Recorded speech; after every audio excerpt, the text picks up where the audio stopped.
Amy Gawilski. I'm Michelle Jawando. And welcome back to another episode of Thinking Cap.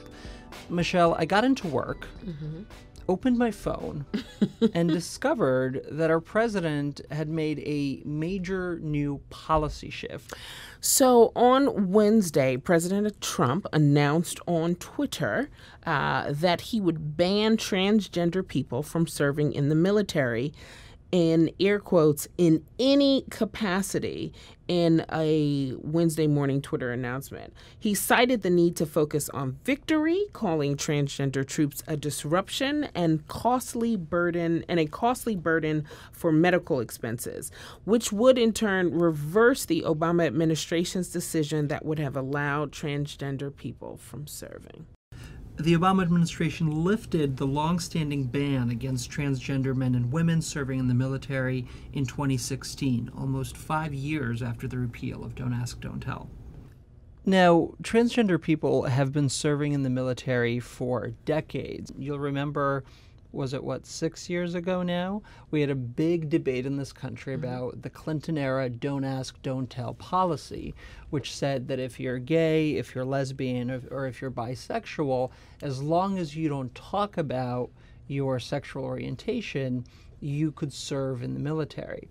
That measure was ultimately repealed, allowing for open service for gay, lesbian, and bisexual Americans. And we should note, it was only recently overturned during the time of the Obama administration. Yeah. It was actually one of the first major, you will hear terms that President Obama was the gayest president ever, but what really started that conversation was the repeal of Don't Ask, Don't Tell. When Trump came in, Michelle, General Mattis, his Secretary of Defense, began a review of a separate set of regulations about whether or not the military could actively recruit transgender service members. That's right. And that 6 month review has been ongoing, and recruitment of openly trans people has been put on hold. But when Trump came into office, Mattis announced we're going to move forward with this review.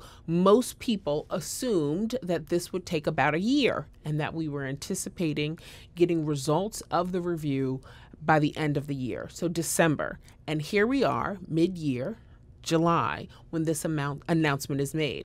Something that I think is significant, Igor, you don't hear Mattis, who is the defense secretary, anywhere near this conversation. All comments have been referred to the White House.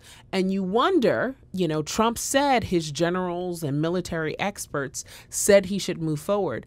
But I wonder, did Trump consult with anyone over at the Pentagon before he made this announcement? So, Igor, this feels especially significant. Aubrey Sarvis, who's joining us on Thinking Cap today, has spent almost his entire career working on how do we make a more inclusive military, particularly for LGBT service members. His leadership on Don't Ask, Don't Tell, he was the go-to for everyone on Capitol Hill, would bring voices of service members who had been serving with kind of unique ranger skills, language skills. He knew everyone who was serving, and at that time was serving not openly, but knew that having their voices coming out in the story was so incredibly important.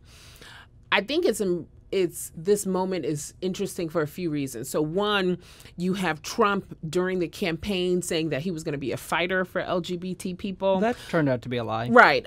You have his daughter, Ivanka, who's saying that she and her husband are in the White House fighting on behalf of LGBT people. That turned out to be a lie. Right. And this happens on the 69th anniversary of Truman announcing the integration of troops, and the same dog whistles, the same conversations about how this would destroy our military if African Americans were allowed to serve alongside white soldiers.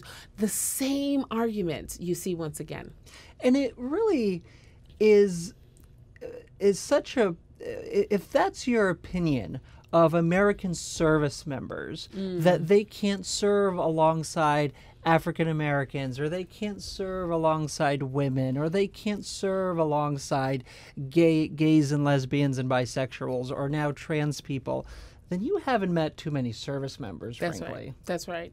I mean, at least get your game up with your excuses, right? Like, at least update your playbook from the same one you were using in 1948. Like, I need you to get a little more creative with your bigotry. And it seems like they have nothing to fall back on.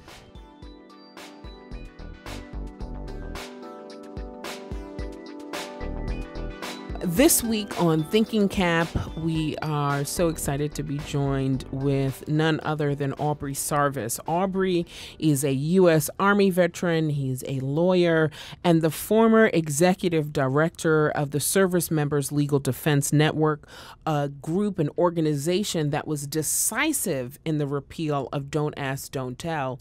I will just say, as a point of personal privilege, Aubrey, you were the first person that every staffer, every senator, member on the House and Senate side called to help guide us really through the fight that was Don't Ask, Don't Tell, and ultimately to help create a more inclusive military. It is a stunning development, but not a surprising one in terms of how this president has been acting the last 6 months. It certainly, I think, wasn't what any of us were expecting, because Trump came into office, his Secretary of Defense came into office, Mattis, and said, we're going to review the policy on recruiting trans soldiers. That review is still underway, and it appears that Trump is preempting that process and is jumping in with a new policy that he's now declared on Twitter for the Department of Defense to implement in a way they certainly weren't ready or weren't preparing to do so right at this moment. Well, exactly. The president appears to be treating the Department of Defense the same way he treats the Justice Department or EPA or immigration. He tweeted to his secretary and frankly to his Joint Chiefs the result that he expects from this review that's currently underway. He's also indicating that he has no regard or respect for the process. This is the result that he wants, and he expects his secretary and his generals, as he refers to them, to follow his command. And certainly no respect for the thousands of trans service members who are serving now, for the service members who are serving alongside them. How does it impact our military forces? Well, I think we're entering uncharted territory in more respects than one with this president and our military. To say it's disconcerting to the service members who are out there every day is an understatement. Here's the commander-in-chief blasting out that all transgender service members, wherever they may be, are going to be unilaterally discharged from the service. It's not clear to me how he's going to do that. Certainly as the commander-in-chief, he has the authority to direct his secretary, to direct the Joint Chiefs to reach a particular result. This might be a good time to step back and point out that transgender service members serve today under medical regulations. Their service is guided by medical regulations. And just the mechanics, the president doesn't really understand the mechanics of how this would take place. Is he going to discharge transgender service members administratively? Under what procedure that would withstand legal scrutiny? He clearly hasn't thought of that. Is he going to allow the transgender service members who haven't come out openly to continue serving? If he is, well, again, that takes us back to the Don't Ask, Don't Tell days. You can serve if you're transgender as long as you don't speak to who you are. And earlier, years ago, in the debate on Don't Ask, Don't Tell, more than one court reached the conclusion that such of an approach was a denial of equal protection. And I dare say, if we end up in litigation again, and we will, if the president goes through with this, we're going to be back in the courts again. And the Pentagon does not like the uncertainty of legal action pending. The Pentagon likes continuity, and I don't think they're interested in going back and what's going to happen? We're going to kick out all transgender service members if you follow the president's tweet, and then in a few years later with a new administration, will that be reversed, and then transgender service members will be allowed to serve again? This is not continuity.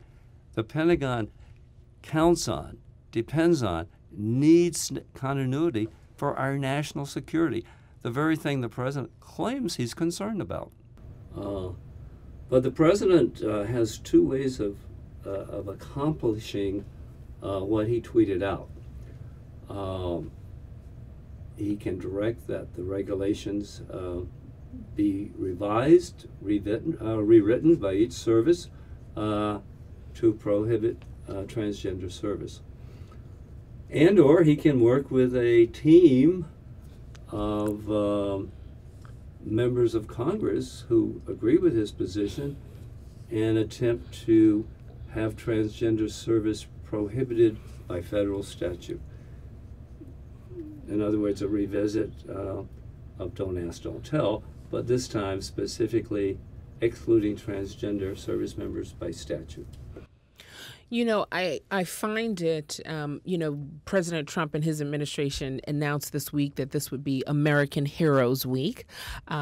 Wednesday is the 69th anniversary of President Truman desegregating the military. And on the same day that we kind of recognize as a major step forward in making our military more inclusive, on the same anniversary that we celebrate that, the desegregation of the military, this president makes this announcement to take us backwards. And you just wonder both the irony, there's some talk that maybe this is Bannon behind the scenes saying, okay, let's get out there and change the conversation. But I think just the weightiness of this moment, it feels significant. I think it's very significant. I think it should be a wake-up call to the entire LGBT community and, frankly, all of our allies. With respect to the irony that you mentioned, one, I fear this president is not aware of the order that President Truman issued. So I fear he wouldn't get that. And frankly, he's not aware that historically military personnel policies have been set by the Pentagon and usually neither by the president nor members of Congress, particularly with respect to personnel. Historically, I think those members and most presidents doing that, it would be viewed as micromanaging by the senior leaders in the Pentagon. This is an area that has been reserved to them traditionally. Now, Trump justified this change in two different ways. One, he said we simply don't have the budget to pay for the kind of medical treatment that trans service members need. And the other is that we have to focus on winning wars. We don't have time to deal with these cultural issues. What do you say to that? Well, again, I go back to what historically how the military has managed this. With respect to the cost, last week in the House of Representatives, the National Defense Authorization Bill was on the House floor, and an amendment was offered to prohibit DoD funds from being used for medical needs of transgender service members. And frankly, that amendment was rejected by the Republican House, including 24 Republicans who voted to oppose it and who, I believe, by and large, would disagree with the president's recent tweet. And I think we're beginning to see signs that some senators, such as John McCain, may strongly disagree also. So I don't think the president's an expert on the medical cost and needs of any service members, whether they be gay or straight, frankly. And with respect to the requirements for waging strategic military initiatives, hopefully that will continue to be left up to the Secretary and to the Joint Chiefs and subject matter experts, and not our current president. You know, something about the tweet, there's so much about when he tweets and the fact that I have to say I have a president who tweets that disturbs me. But one of the things he said, wrong with tweeting, Michelle. I know. So, some of us are better tweeters than others. But one of the things he says in his tweet is that allowing trans folks to serve in the military, as many proudly have been doing for years, some estimates, and including from RAND, have about 6,000 active military, but we're still, working through those numbers. But he said it would distract from victory and continuing to let our trans people serve in the military. What do you think he means when he says distract from victory? How would it distract? Yeah. It's always difficult to try to get inside this president's head. It's a scary place. At the end of the day, these are not sound military arguments. This sounds, the president's tweet and what's behind it sounds familiar to me. And I think he's responding to a part of his base that is clearly many would characterize as the religious right. This is the same group that was opposed to gays and lesbians serving openly. And many of those folks have not gone away. Mm. And unfortunately, attacking transgender service members is an easy way, the president believes, for giving his base something. And unfortunately, he or some close to him have felt the need to do this.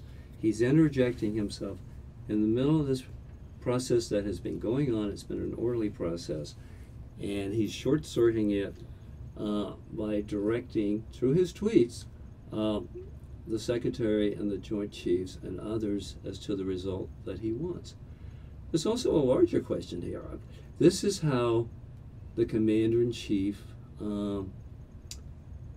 makes a military decision, first of all, by tweeting it, and by putting out their rationales which can't withstand scrutiny and don't hold up. What is the next step? Does he, when he decides to take a military initiative, you pick your country, you pick your leader, is he going to do that in the same fashion and in the same manner? I don't think the Pentagon has ever seen anything like this. That's why I believe that the Pentagon, so far, has directed all media inquiries about this tweet to the White House. Because the Pentagon, like a lot of us, is still scratching their head and trying to figure out how do we respond to this. But the implications for transgender service members are real. I'm also wondering about the short-term consequences of this decision for transgender service members. Does this push them into the closet, which I imagine would create the very kind of problems that they're projecting open service would create, pushing somebody back into the closet, not being able to speak to and live as who you are. They are. Yeah. And we know that's destructive to good order and morale, which are key for service members. Day-to-day reality, I suspect some transgender service members, if they haven't already come out as transgender and serving openly as transgender, many will stay, will remain silent if that's the price they have to pay for serving. Some will be defiant. They will challenge their commander-in-chief, and that challenge, I suspect, will end up in litigation. I mean, Aubrey, to some degree, this must be like a horrible Groundhog's Day movie to you.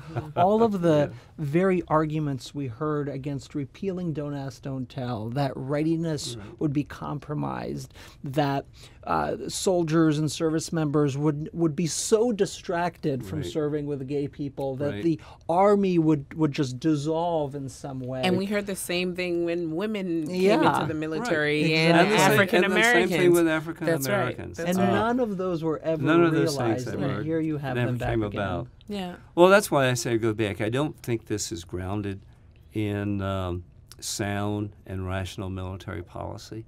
I think this is about something else. And it's about a constituency that the president and some of the folks around him want to, quote, do something for, end quote. And that's a high price, not only for transgender service members to have to pay, but it's not something that we need to put our military through. This is not something that they've asked for. And I find the president's action, frankly, alarming. I think it's a crisis moment for the LGBT community, and I think we need to react with action. So let's talk about the president can do this, at least for a while, through his powers as a commander-in-chief, and order his people to have the medical regs rewritten. That's one way. Another, as I said earlier, is seeking statutory authority. And look, the name of the game right here is, in the Senate, the National Defense Authorization is going to be on the Senate floor. It could happen before the August recess. I doubt it, but historically, when they come back in September, they're going to want to do this. But the bottom line is, we have to find the allies who are going to defeat this tweet, and I refer to it as a tweet today, but will the president's tweet be translated and offered as an amendment in the Senate either later this month or in September, as an amendment to prohibit transgender military service by statute? That's the immediate fight, and it's one that we have to be engaged to wage all the way. This is about getting down to the numbers and finding the senators who are going to oppose the president's tweets. It's nice to talk about going to the streets and putting up the sign, but we could be facing a situation where we need the votes in the Senate to stop this. Well, it also calls into question of how far have we come as a society on trans issues, right? And how far have progressive voters, the progressive base, come in accepting trans people? You know, in many ways, people thought it's kind of the next frontier of LGBT rights after marriage. Do you think we've progressed to a point where senators who are up for re-election can feel comfortable in politically staking out a position for trans equality? Yes, and I say that without hesitation.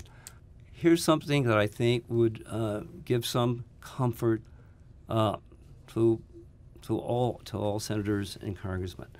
After repeal of Don't Ask, Don't Tell, the votes in the House and the Senate, not one member, Republican nor Democrat, paid a price for supporting repeal of Don't Ask, Don't Tell. We have been joined here on Thinking Cap with Aubrey Sarvis, U.S. Army veteran, lawyer, former executive director of the Service Member Legal Defense Network. Your work never ends, Aubrey. This episode of Thinking Cap was produced by Kyle Epstein, music by Kyle Epstein and Jacob Buchanan. Graphics by Matt Ingram. For more, find us on Apple Podcasts, SoundCloud, and at AmericanProgress.org or wherever you get your podcasts.